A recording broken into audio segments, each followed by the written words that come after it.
Should you become a psychotherapist?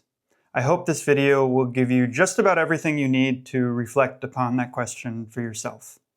My name is Richard, I'm a psychotherapist and coach, and this is the video I wish someone would have given me when I was contemplating becoming a psychotherapist myself. I'm going to break this video into 3 parts. The first part will ask the most important question: how do you know if becoming a psychotherapist is your calling? In the second part of this video, I will describe in detail the training that is required to become a skillful practitioner.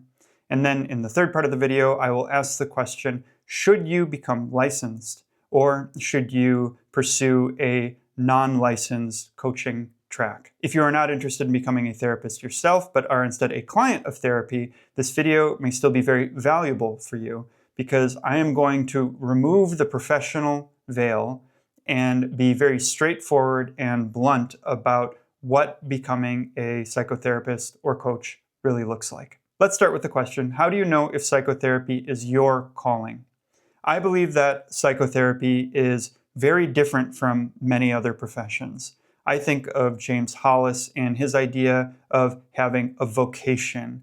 It is a calling. It is something that is deeply inspired from within. I think of the very deep history of humanity in general and the collective practices we call shamanism. A shaman was not someone that appointed themselves, but that was called into the role somehow. I think this is a more accurate way to think about it than simply choosing from a list of potential jobs. So experientially, what does that look like? Well, I recommend that anybody that's interested be in therapy themselves. You have to know what the experience of a client is like, and you have to really enjoy and look forward to that experience. You are fascinated by your inner life. You long to have a more intimate relationship with your felt experience, embodiment. You really enjoy authentic relationships, and in particular, you love the art and craft of building relationships with other people. You are fascinated by the dance and the improvisation that goes on as you are negotiating the infinitely complex dynamics that happen between people. These are some of the reference points that you would be looking for. The more experience you have, the more clear you can be that it is, in fact, your calling. Ideally, you are in therapy every week or even more than once per week so that you can really deepen into your own process. You are perhaps reading tons of books about how the psyche is structured because you're fascinated. Maybe you're doing intensives or different kinds of retreats, or even there are some trainings you can do as an unlicensed person where you can get direct experience of what does this model look like? How does it feel to sit in the role of a practitioner? So there are many different things that you could be exploring. And again, what you are looking for is that you have the energy and the interest for it. This work requires quite a bit of physical energy. It's not the energy of going to the gym, but it is potentially very physically exhausting. And so as you're exploring in this way, you can also see, do I have the energy for this? Does this give me an abundance of energy or not? And so that would be another really good reference point about whether or not you want to go further. One thing that I think is very overrated in this profession is wanting to be helpful. I made another longer video about some of the problematic dynamics of somebody that's very invested in the persona of being a helpful person. But in short here, I just want to say that I think it is more important to be somebody that has 2 qualities. First, you really want to know yourself. And second, you really value building authentic relationships with other people for its own sake. These are the things that will really give you the energy for a multi-decade trajectory in this field. I'll say a little more about what all that means in the second part. And so the first question you can be asking yourself is, do you enjoy being a client? Are you passionate about it? Are you fascinated about it, energized by it, looking forward to it? But then there's an additional question, which is, do you want to be a practitioner in the field? Because being a practitioner is like being your own client and attending to another client at the same time. What I mean by that is when you're a client, you just get to sit back and explore and be curious about yourself. But being a practitioner is much harder and much more work because you are paying attention to your inner life and to your client's inner life and trying to make sense of it all and working with it all at the same time. So it's a lot harder and requires more energy. And so that's worth knowing. And so if you want to know if you like doing that, try to find a way to get some experience in that. Of course, it's going to be hard to know if you want to do that for the rest of your life. But again, if you go and do some kind of workshops or trainings where you can practice being in that role, that will at least give you some information. I would highly recommend doing that before signing up for a 6-figure graduate school education. That is a huge financial commitment, so it is worth spending a fraction of that to get some real experience beforehand, to at least get some sense of whether this profession would be a good fit for you or not. Let's move on to part 2. What does training to become a psychotherapist actually look like? I'm going to give you the real-world, experiential, depth psychology viewpoint of this, not the co-opted version of university education, which I'll say more about in part 3. This is an experiential journey that is much more like an apprenticeship than an academic pursuit.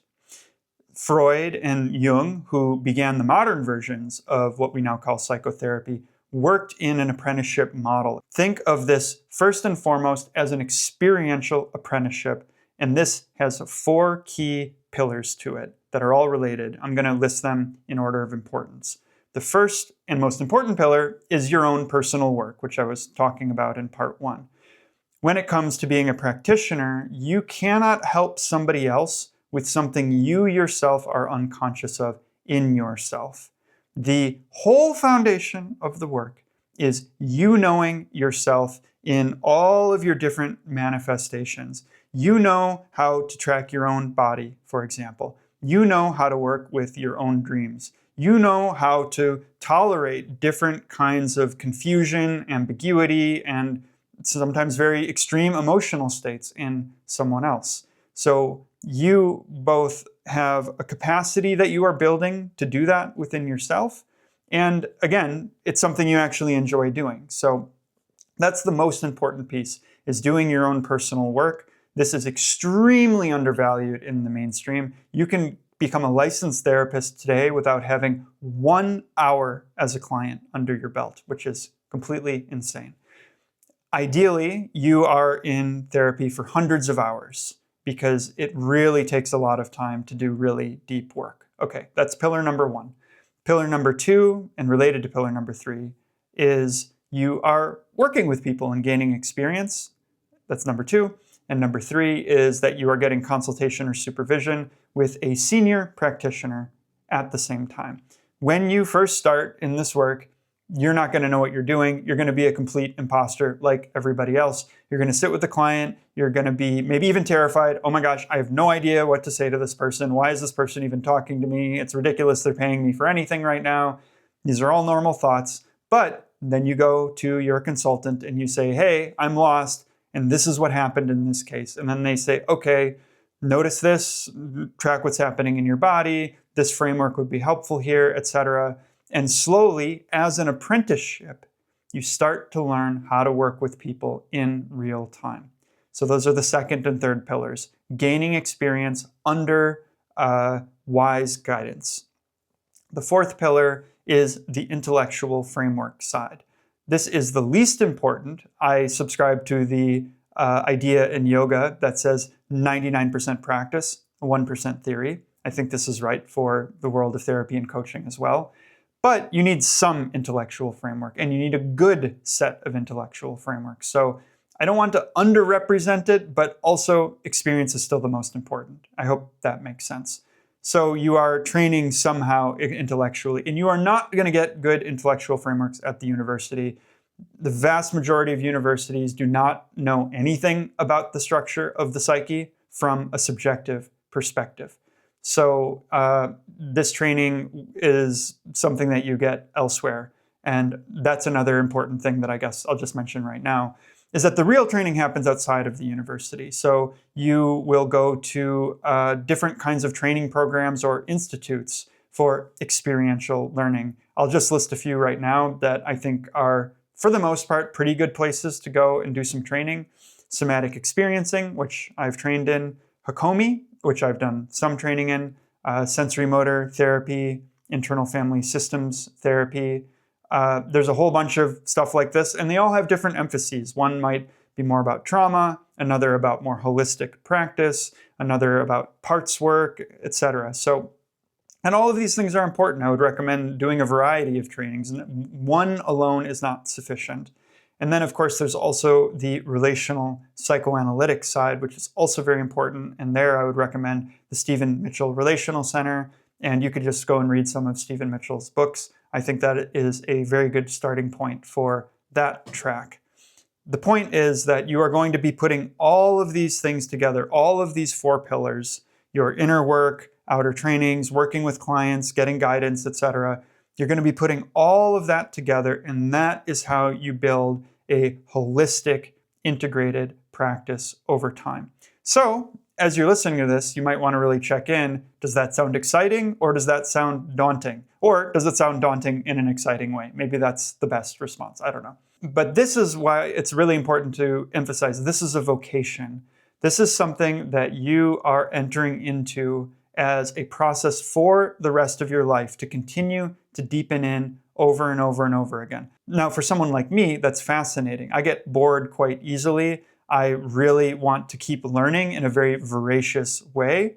And so for me, this is a really good fit. But for somebody else that doesn't want to have so much demanded of them constantly, day in and day out for years, that would be something to really seriously take into consideration about whether this profession would be right for you or not.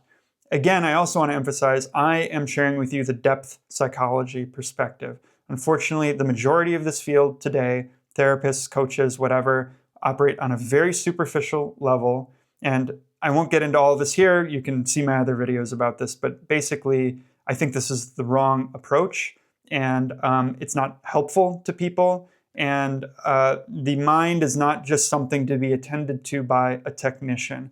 Real transformation, growth, and healing occur when you are in a resonant, real human relationship with somebody else. And so if you are going to be occupying a role of practitioner, which has a tremendous amount of responsibility attached to it, you want to be somebody that really is interested in going on the deeper journey. Because again, otherwise I think that you're not going to be helpful, and often you will be harmful. And I'll make some more videos about that at some point, but I want to keep this relatively brief today. And so maybe you're somebody that's done a lot of personal work and is fascinated, and maybe you're somebody that feels like the picture I've described of training is very compelling and exciting and fascinating, and you want to know, okay, what do I do next? So that's part 3. Should you pursue a licensed track or not? I have a quite biased opinion on this, but I'm going to try to present this in an objective way so you can make the best decision for you. In my view, the distinction between getting a license or not is based on a couple of key things. The first is, are you an entrepreneur at heart or not?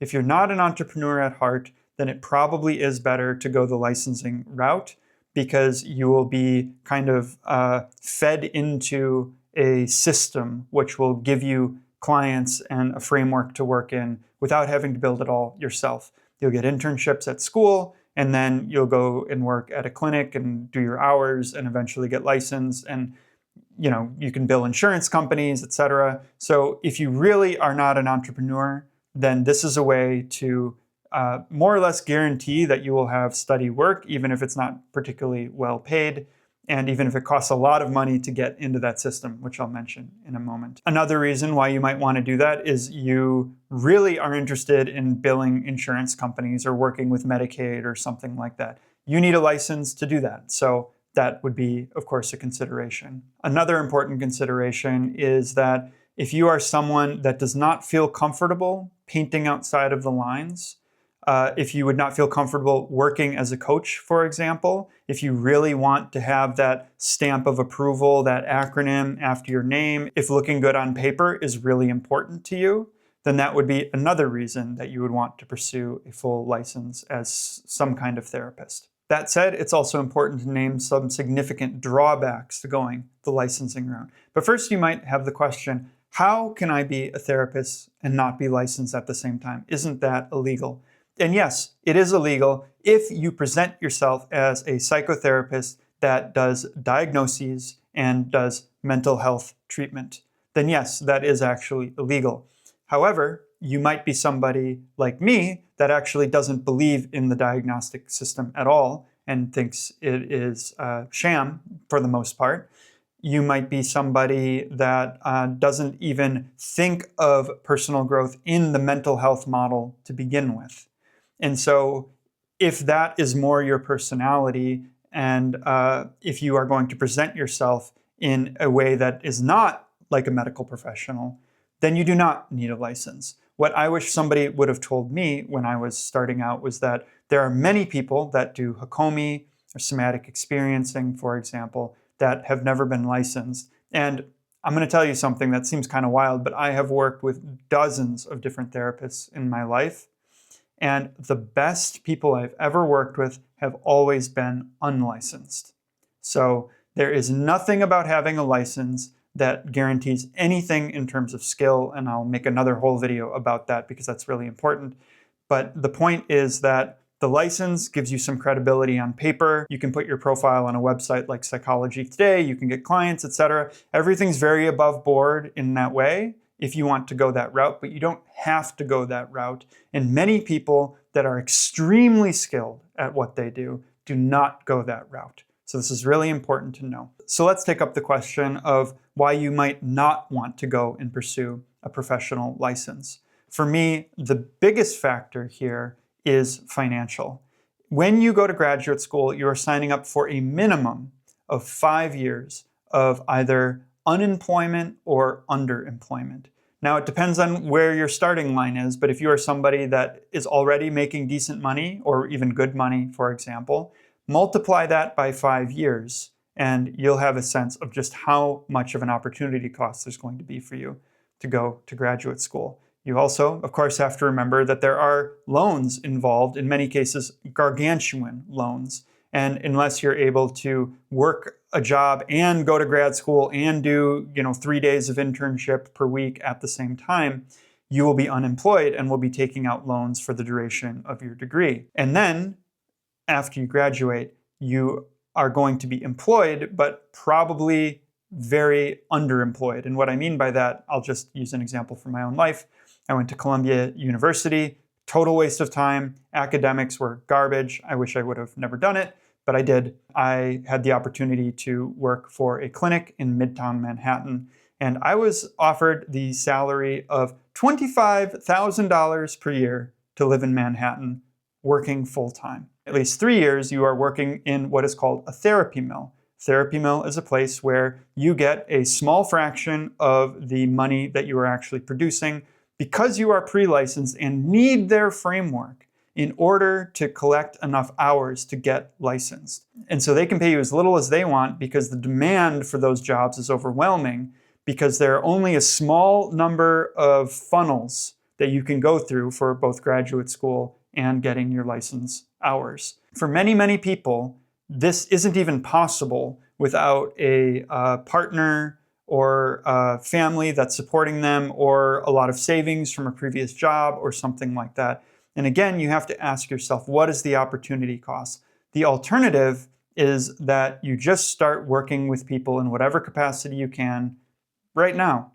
And you don't lie about who you are, of course. You maybe charge them very little money, but it's what you get paid at the clinic anyway after going to graduate school. You charge them 20 bucks an hour or something just so you can get practice. So you can build out those 4 pillars that I'm talking about on your own. And you're going to have to do that anyway, because you're not going to learn how to be a therapist in graduate school. And even when you're working at a clinic or whatever, most of that is just going to be work. It's not going to be training. So at some point, you're going to have to get the training anyway. So it is a false idea that having gone to the university, you are now more prepared to work with clients. You are going to be as lost the day that you start your first job at a clinic as if you just started right now and didn't go to university to begin with, basically. So I think that's really important to remember too.